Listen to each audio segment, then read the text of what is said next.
Okay, Matt, whenever you're ready. Great. Good morning, everyone. It is Monday, of course, January 27th, 2025. This is AMCC's national 30-minute call at the same time every Monday, 11:30 Eastern Time, 10:30 Central, 9:30 Mountain, 8:30 Pacific. I'm Matt Boghossian, Executive Director of AMCC, the nation's manufacturing community of practice. As you know, this weekly call goes one of two ways. It's either a roundtable call entirely, or it's a short presentation and a discussion from someone who can add value to the regional manufacturing ecosystems of support we have all around the country and the American project across the board. So today is the latter kind of call. We'll be talking with Gretchen Moore from a national group, Women in Manufacturing, that has chapters in many states around the country. So psyched about that. But before we do that, for new folks, it's good to know, that this call, good for you to know that this call has been happening every Monday morning for about 10 years. It's free, open source, and it's dedicated to strengthening the manufacturing cornerstone in regions across the country, making smarter products that solve problems and improve the human condition. We have lots of other things. We have this weekly AMCC update that goes out at the end of each week, which sometimes we talk about on this call. It's free, also open to anyone. David can drop that into the chat. Our operations director, David Van Sicklen, is doing the managing of these calls. Thanks so much for that, David. Every week, going back a long time, and so AMCC does this weekly call and the weekly update. We also, are working with a bunch of co-creators on a 1.0 version of a playbook for manufacturing community ecosystem metrics tool and playbook. So David can drop that in the chat. That can help guide regions around what we call the big six priority manufacturing industries. We have this kind of three-pillar framework. David, if you could put that up real quickly, right? Is to focus on key manufacturing industries that are going to strengthen the American project for the long term: defense, energy, transportation, agriculture, IT, and health. And then we got to do that in regions, right? With all of us, public, private, nonprofit players playing together to co-create interventions that make sense for our people and for getting to the North Star that we want to get to, is sustainable development economically and national security and all the rest. And so that's complex systems work, and you guys, most everyone on this call are in the trenches and doing that kind of work, top down, bottom up, middle out, whatever. It's a big challenge. We got some existential threats facing us, and we can rise to the challenge. And I'm sporting, because of Gretchen, I'm sporting my "We Can Do It" Rosie the Riveter mug in honor of Gretchen here and women in manufacturing. So before we turn to you, Gretchen, I want to do two things. One is we've gotten into the habit of taking a couple of minutes to give new people or people that haven't introduced themselves for a while to quickly say hi and where they are from their neck of the manufacturing ecosystem, and then do a few updates of my own. Then I'll turn to you. So let's stop there, and if somebody wants to quickly raise their hand. A couple of people, raise your hand, say where you are in the country, where you are in the manufacturing ecosystem of support. This would be that time. So let's, and I call on people every once in a while too. So, buckle up for that. That can happen. Let's see. We're talking a lot. We've been talking with NAM about shipbuilding, National Association of Manufacturers. I see Mark Whitney on the call from the state of Virginia, former admiral, who is at our Manufacturing Momentum Summit, by the way. And Mark, tell folks where you are in the manufacturing ecosystem. Yeah. Yeah, Matt. So Virginia Digital Maritime Center down here in the Hampton Roads is collaborating with a bunch of different organizations here regionally. We have three pillars: technology insertion, digital analytics, and workforce development. And there's a collection of really good activities going on. Several of them are funded by the Submarine Industrial Base, now Maritime Industrial Base, trying to advance getting folks interested in the trades. Thanks for asking. Yeah, thanks.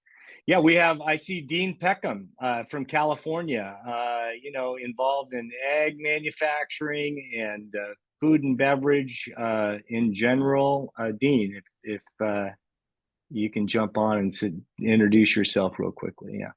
Hey everybody, Dean Peckham, Sacramento Valley Manufacturing Alliance, formed about 6 years ago by the manufacturers in the region to address our primary need, which is building a well-trained and qualified workforce, doing so through our collaborations with education partners in the region, as well as building our own apprenticeship programs. Thank you very much, Matt. Thanks, Dean. And we've got so many. All of you guys are key. And for new folks, we want to make sure and assure you that the water is warm. Get in, introduce you. This is really, we're building relationships here, relationships of trust, and it matters.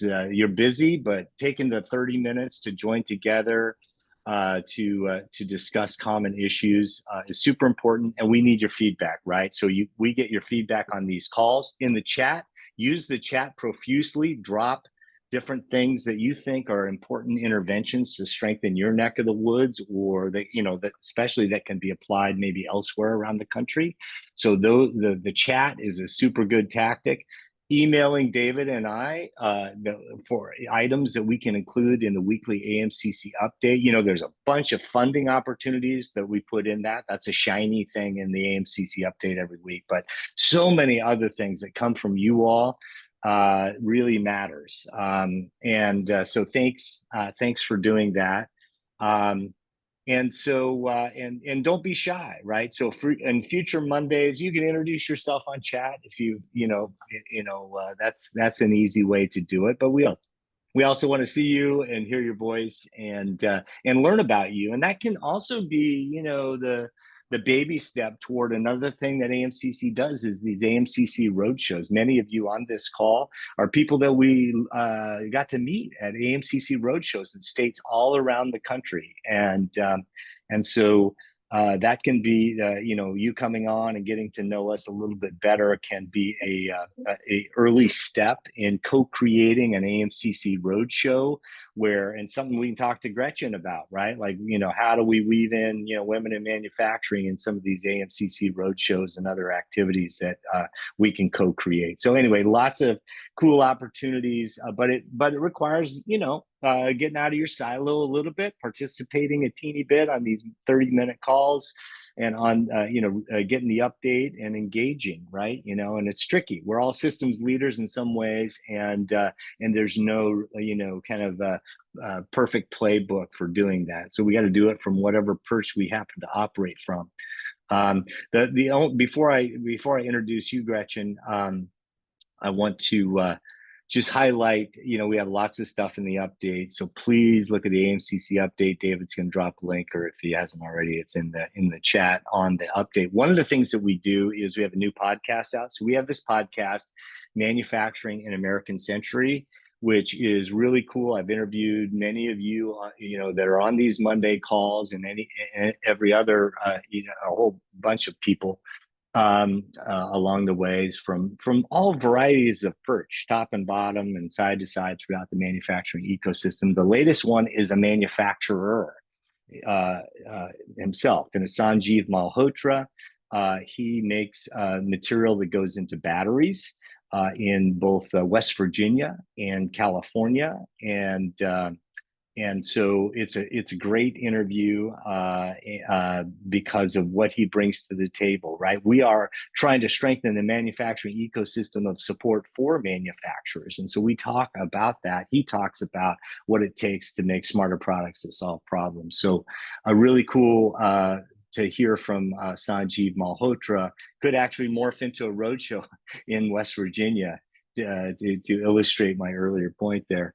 The other podcast I want to raise is not ours. It's one called The Manufacturing Report from Scott Paul. Scott Paul was at our Manufacturing Momentum Summit, which, it was great that we co-created that with NACO, the National Association of Counties. David, if you could drop the link to our Manufacturing Momentum Summit, because we did record the panel discussions and you can access some of that stuff. Scott was on one of I think it was the thought leadership panel. He honchos the association, the American Association of Manufacturers, AAM, I think it is. And they have this Manufacturing Report podcast. Anyway, it's very cool because the new administration, the new president's got a 23-point memo. I just started listening to his latest episode on that memo. They go through all 23 of those elements about what the new administration's intentions are as it relates to at least manufacturing and trade. And so I'm not done listening, like I said, but anyway, that's if you're exercising or driving or doing walking, whatever you're doing, that might be a good one to listen to after you listen to ours. Yeah. So anyway, all right, I'll stop there. Let's go on now to Gretchen Moore, Women in Manufacturing. Welcome to this. Thanks for being a partner with AMCC, and let me turn to you, Gretchen. Thanks so much, Matt. I have to say you put my mug game to shame a little bit. I feel like I should have had a "We Can Do It" mug too. Although mine says "Good things come to those who go out and hustle." So I feel like that's appropriate for this group. Sweet, that works as well. I'm gonna. Do I have ability to share my screen? Is that? Yes. Yeah. Go Okay. for it. I'm gonna go ahead and share, and hopefully you all can see that. My name is Gretchen Moore, and I'm the Executive Director of Women in Manufacturing's Education Foundation. I come to WIM with a long background in community and economic development. I spent about 10 years in California's Central Valley and the Fresno area, working on workforce development. I joined WIM 2 years ago, almost to the day. So we've been working hard to really help do our work to strengthen the manufacturing sector. So it's really an honor to be here today to talk about our work. I will go ahead and switch slides.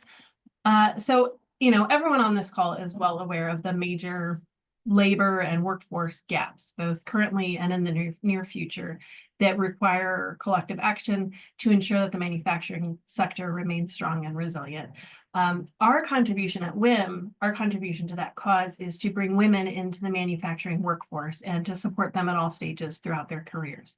So, we know that women make up half of the population and half of the available workforce, but less than 1/3 of the manufacturing workforce and just 1/4 of manufacturing leadership roles. We also know that only 16% of women who graduate from STEM programs go into manufacturing. So we lose so much talent to other industries who have better representation. And so really that's the driving force behind Women in Manufacturing is, to address this, we engage our 31,000 members who represent more than 3,000 manufacturing companies. We also have 500 corporate members, and we operate on 4 pillars. So one is advancing the industry by highlighting both opportunities in the industry as well as women who are currently leading and succeeding, to elevate them as role models for the next generation of workforce. We also are working on building and promoting networks and communities of support for women who work in the industry. And we know from this group that communities of support are so important for that networking, to learn information, to share best practices and resources. We also provide skill-based training around leadership development to support career growth and advancement. And again, that goes back to the fact that so few women are in leadership roles, and so really helping to invest in that leadership development. And then finally, workforce development to help companies recruit and retain talent. So on the following slides, I'm going to share a lot of information, but I'm not going to talk about all of it. But I think we'll make the slide deck available for anyone who wants to see it. But I'll share some information about some of our programs so you have a sense of the type of resources that we offer. So WIM hosts more than 20 conferences and industry meetings each year, from our signature leadership conferences to regional events to specific affinity groups. So we have a Moms and Manufacturing conference that's for moms and caregivers. We have a Men as Allies program. We have a program for women executives. And we also have an International Women's Network to connect with women who work overseas and manufacturing. And at these events, we provide industry insights. We have action-oriented resources, benchmarking, best practices for employers, and again, investing in that community of support for individuals. And so these programs take place year-round. We also, as Matt mentioned, we also have representation through our 34 chapters. And so these are local and or statewide chapters that produce over 350 local events each year, from networking to leadership development to plant tours, really trying to build the network to increase the visibility of women in manufacturing. We usually add 1 new chapters each year. So this map will probably change again in the next few months. We recently added Florida this month. So we're always adding new chapters. And then at WIM, as I mentioned, I run our education foundation. And so we are the 501c3 nonprofit partner to WIM. And we really focus on building those durable skills and access to career pathways. So, there's plenty of wonderful programs that are focused on technical skills, but, what we're really doing is trying to address those durable skills that open opportunities into supervisor, manager, senior leadership roles. And we have multiple programs, including starting from the right of the screen. We have Leadership Institute, which is our executive leadership program. We have Management Development Program, which is for new and aspiring managers, for making that transition from individual contributor to team leader. And then we have our flagship program, which is Women in Production. So that one, it's really the only one of its kind that's specifically designed for women who work in production support, and shop floor roles. They have been identified as having leadership potential, but limited leadership experience. Each of our programs are virtual, and the Women in Production program is asynchronous. And we designed all of these programs in partnership with our corporate members, with manufacturers, to identify which skills they're looking for at different stages of a career. And we designed the programs to meet those skills. And that was really to help make sure that the people who go through our program are fully prepared when their employer is looking for who decides, who gets a promotion or who gets a leadership opportunity. And all of our programs also come with coaching, because we know that that is really critical for career advancement. And then the other pillar for workforce development is we have a job board called WIMWorks, where our 500+ member employers post available positions. We also have a biannual virtual career fair that's open to all job seekers. We generally have about 40 employers who post combined 1,100 job openings. So this is a great and free resource for any job seeker looking for jobs at companies all over the country. Our next career fair is actually February 6th, so that's next week. And I'll drop some information in the chat if you'd like to share with any of your constituents, or you can always contact me for more information. And we do partner with several organizations, including SME, the Society of Manufacturing Engineers, and also veterans organizations as well, to help promote this career fair event.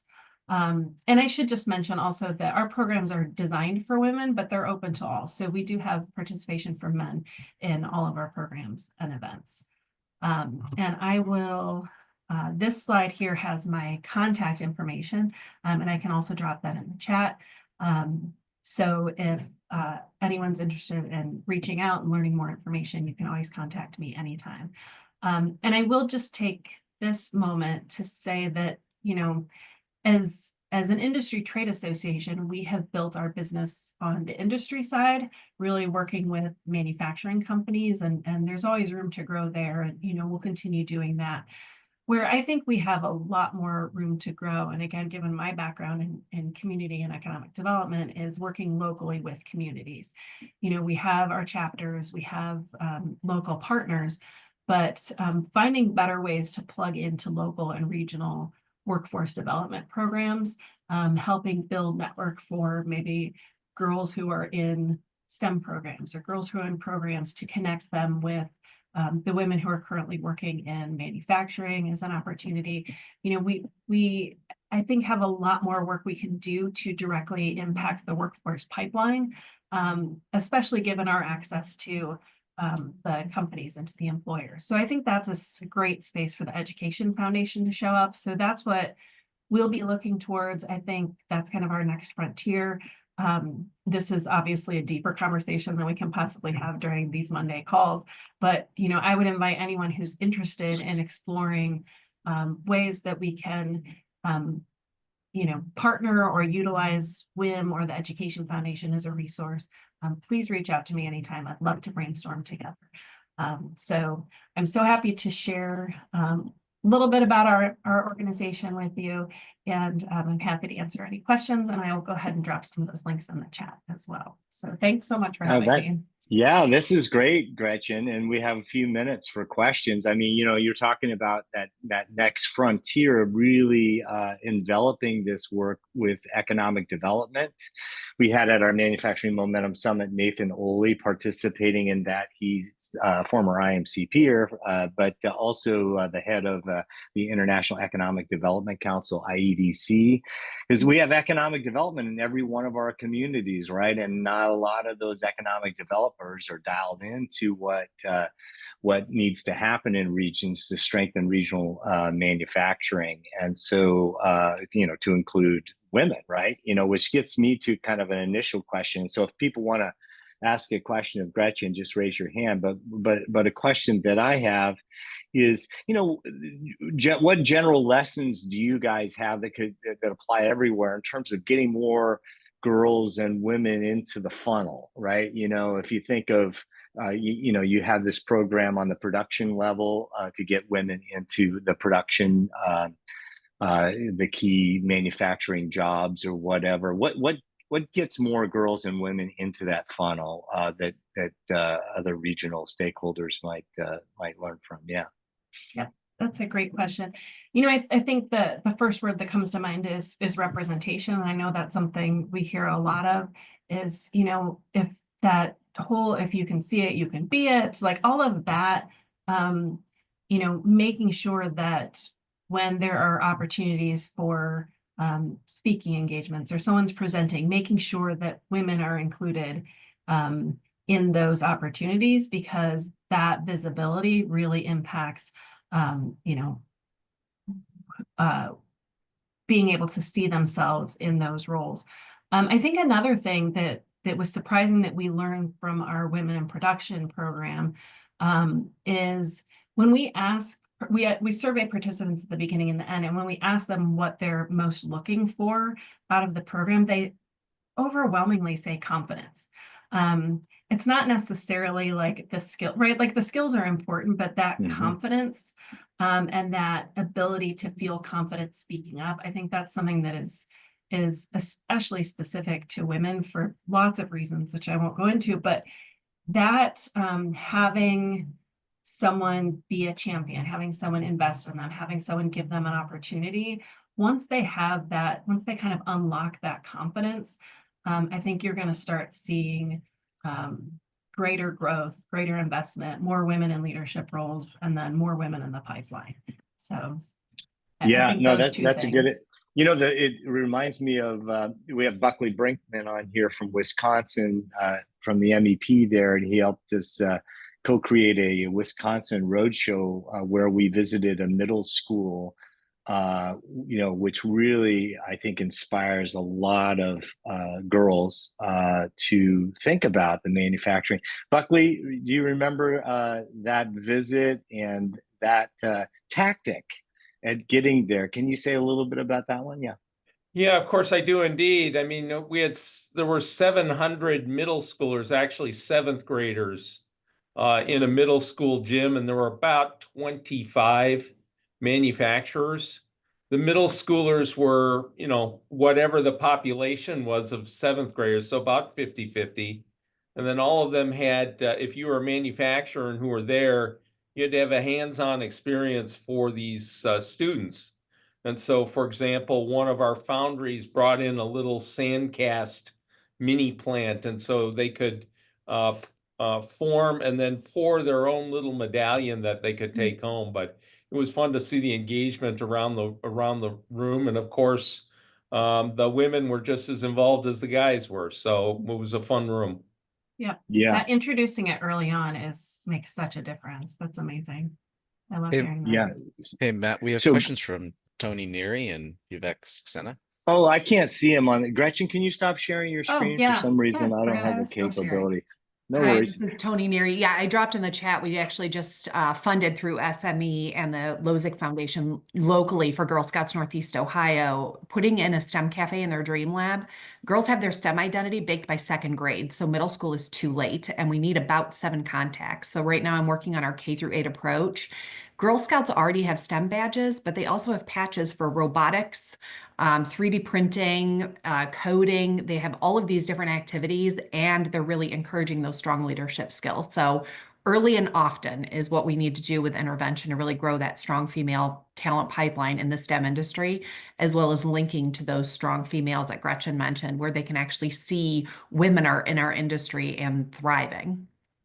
That's I awesome, love Tony. And you that. dropped stuff in the chat on that, I right? did. I dropped my LinkedIn post, Excellent. and then we'll have more press coming out on that project as well. Thanks for Yeah. being on offense. Appreciate Yeah. that. Vivek, yeah. Hi, Matt. So Gretchen, Hi. thanks for the presentation. Can you hear me? Yeah. Yes. Okay, brilliant. So, you talked about, if you see somebody doing it, having role models and for women. And I was thinking that, I represent Factory Twin in Minneapolis, and we have a factory digital twin platform, which is pretty unique for a small and medium-sized manufacturers. But the interesting thing is that our chief engineering manager is a woman, and she's been with us right from the beginning. And so I would offer up, if you wanted some kind of presentations for people interested in digital and AI or digital twin for manufacturing, for her to talk to anybody or encourage women in some way, I think we'll be up for it. Yes, yes, a hard yes from me. Absolutely. Thank you. That would be Great. amazing. Yep. Awesome. And I put a link in the chat for a webinar that we are doing on February 12th, which is in collaboration with Minnesota State Advanced Manufacturing Center of Excellence. And it's at Bemidji State, northern Minnesota. And they are, for the state of Minnesota, the premier state-funded agency. They're also NSF funded. So we are Great. working with them to bring digital twin technology and digital and AI for manufacturing to small and medium manufacturers in Minnesota. Great. We'll put that in the update too, Vivek. Thank Fantastic. you so much. Yeah, I'm glad you guys are connected now. This is awesome. It's modeling one of the many benefits that we can provide by working together. Everyone just taking a little bit of time to work together and staying on offense. So we're at the top of the hour. We keep these calls at 30 minutes because you're all busy doing the good hard work. And so we thank you. David, what's on deck for next week? Yeah, Matt, we'll have a roundtable discussion next Monday. All right. Great, you guys. We'll have a super week and look forward to seeing you next week. All right. Bye-bye. Thanks, everyone.